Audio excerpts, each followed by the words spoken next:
evaluation of the clusters.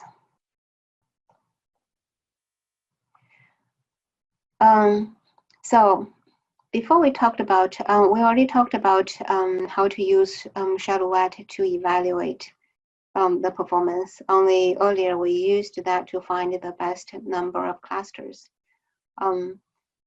But before we really talked about the performance, we wanted to emphasize, and we did that earlier, that we want to assess the clustering tendency first, whether the data actually has clusters in it.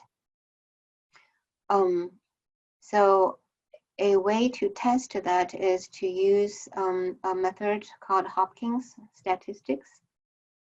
The idea is like this. The green dots represents our data in the data set D. And then for every data point in D, we find the distance of this D to its closest point. So this one, probably the distance is this. For this one, the distance may be this. And this one's distance may be this or that, but you can see they're all very small. And then we generate a random set, the same number of observations, but this time we generate the data sets using uniformly random distribution. So those data points should be generated within the same distance space, but they're generated randomly. Then we find the closest data points in our data in the data set D, and we found those differences. So the distance, the closest one to those 2 points are this data points. Therefore, the distance is this much. So we found the distance. So within our own data set, we found distance of x. For every data point is x sub I. And with generated simulated data, we find the distance of y sub I. And the Hopkins statistics is computed this way. It's simply the sum of all y sub i's divided by the sum of all xi, x sub I and y sub I. So what we can see is if our data was randomly generated, if it was just a random, has a random uniform distribution, then our xi should be very similar to yi. Therefore, h value should be very close to 0.5. If this and if our data is actually clustered, then we would expect a lot of smaller xi's. Therefore, this h value should be greater than 0.5. If h is greater than 0.75, the book says it indicates a clustering tendency at 90% of a confidence level. So if you have a h value of greater than 0.75, then that's a strong indication that the data is clustered. In implementations, I think I included two libraries in the R code. One calculates R, calculates H. The other calculates 1 minus H. I noted in the comments which one is which. But if you use other implementations, you want to pay attention to exactly what was calculated. So that you can use the value to help you to see whether there's computational, there is tendency, clustering tendency there. As you can see, we're doing all those distance measures and try to generate a randomly distributed data points. This Hopkins statistic can only be used with numerical data. I provided another way for you to see whether mixed data type have categorization tendencies or clustering tendencies, which use the distance matrix. and also the visualization methods. I think we might be able to get to there.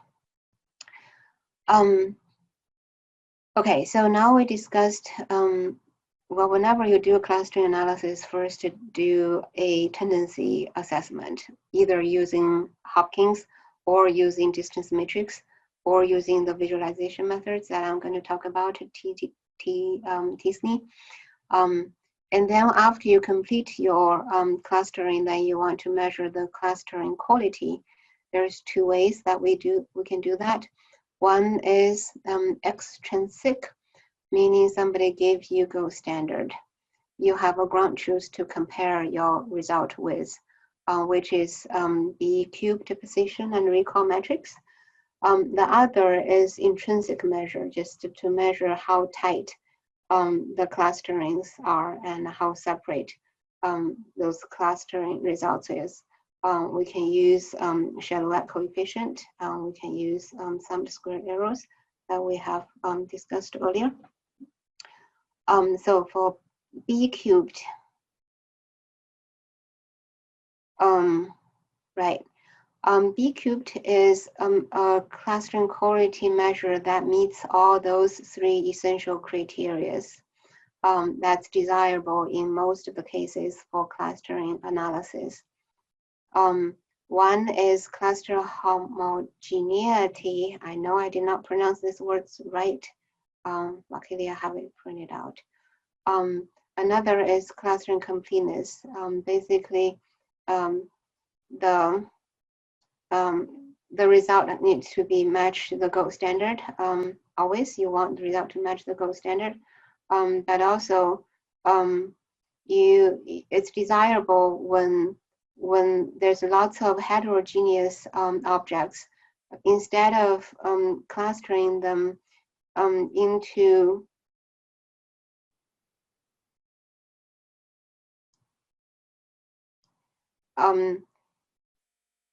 so those you can, if you imagine those outliers in our density-based example before, they're dots that doesn't really belong to any cluster. It's desirable to put those dots into a rack-back clustering. So that could be labeled as others are miscellaneous. Rather than, this is a better choice than having to use those points to pollute other pure clusters. So what the rack-back criteria saying that when you have those like outlier objects, it's better to put them into one cluster than to distribute them into other pure clusters. The small cluster preservation criteria says when you actually have when you're splitting clusters, you wanted to splitting larger clusters is better than splitting small clusters. Because for the splitting small clusters, you might actually make people think those clusters are actually the points in those very small clusters may be noises. The BCubed position recall matrix actually fits all the four criteria. The only thing is you actually have to have gold standard for your clustering. It's based on position and recall measures.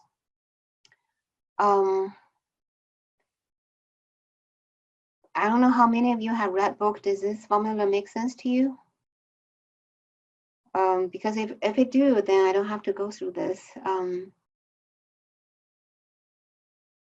Okay, I think I'll go through this. Does it make sense? No, but please explain it. Okay, sure. So it's precision and recall, right? So, but it's so I'll dissect this thing a little bit by showing you. Okay, no, go here. First, we define correctness. What does correctness mean? Correctness means L stands for labeled data. So this is our gold standard. C is our result clustering. Okay, so what the correctness formula says, if our clustering match exactly the gold standard, then we have a score of 0. I mean score of 1. If it doesn't match, then our correctness is 0. So here we're comparing one pair of observation. So the correctness is defined on a pair of observation. If the labeled in the gold standard, the cluster of OI is the same as the cluster of O sub J, and our result says exactly the same thing, then this pair has a correctness score of 1. Otherwise, its correctness score is 0. Okay, so this is used right here.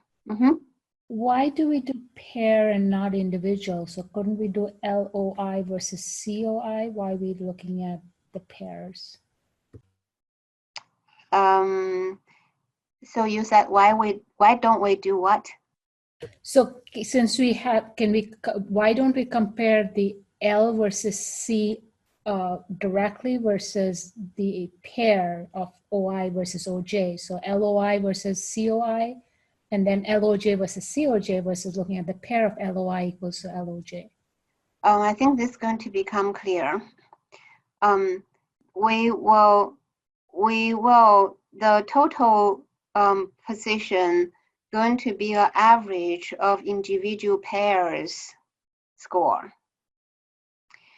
In one cluster, there's multiple observations, right? Therefore, so our labeled data may be this. This is a gold standard. This is our clustering. The way what we want to see how this one fits this one is not by counting how many overlaps here, but by looking at each pairs, do they actually coexist in the right cluster? This allows the BCubed method to have all the 4 properties that we mentioned earlier. Thank you, that makes sense. Yeah. So here we have, as we said, we will add up for every observation. We found this observation's correctness score, and then we take the average. That gave us the position score for the entire cluster ring, for the entire clustering. So here we have, now we can just look at this part. The top part is the correct pair involving O in the clustering, our result, divided by the total number of divided by number of pairs, basically. So this gave us the average. Contrasted to the position score, the recall score is basically the only difference is here. We are looking at among all the pairs in the gold standard, how many has been discovered by our clustering result. So the top part of this and top part of this is exactly the same. It's the only, this is the number of pairs that we created in our clustering result. This is the number of pairs that the gold standard has. So this is exactly how position recall was calculated.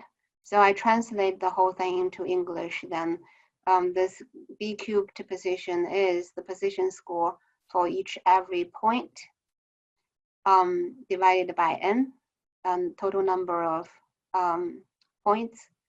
And then the position score of O is computed as the number of data points correctly sharing cluster with O in the clustering versus the number of data points sharing a cluster with O in the clustering. So those are the correct ones that match the gold standard. Okay, so then I have example here that help us. We have the total number of n is 4. So 4 is used here as the denominator for the to compute the average. And then for every data point that we're going to, we have data points. We have 4 points, right? We're going to compute individual positions and recall scores. For the position scores, we compute this way. So we're looking at, gosh, you see an issue here. This is A. So number of data points correctly sharing a cluster with A in the cluster. So this is our cluster. We share with A, we have B and C. Only B is correct because the label data says AB without C. Therefore, this correctness is 1. Number of points share a cluster in the clustering. We know it's 2. B and C shared with A. So here we have 2. Therefore, the position score for A is half. It's 1/2. Similarly, we do for other points. We have the position score going to be like this. The recall score, again, we do it for every data point. So the data points correctly share in cluster, as we said, this part, the enumerator, is actually all the same for every data point. So number of that correctly sharing cluster with A in the clustering is 1, like we did before. It's 1B.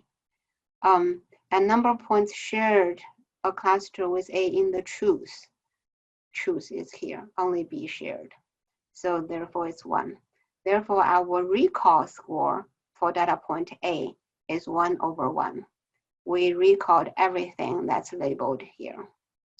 So individually we do that for every data point, and then we take an average. That's our BCubed recall.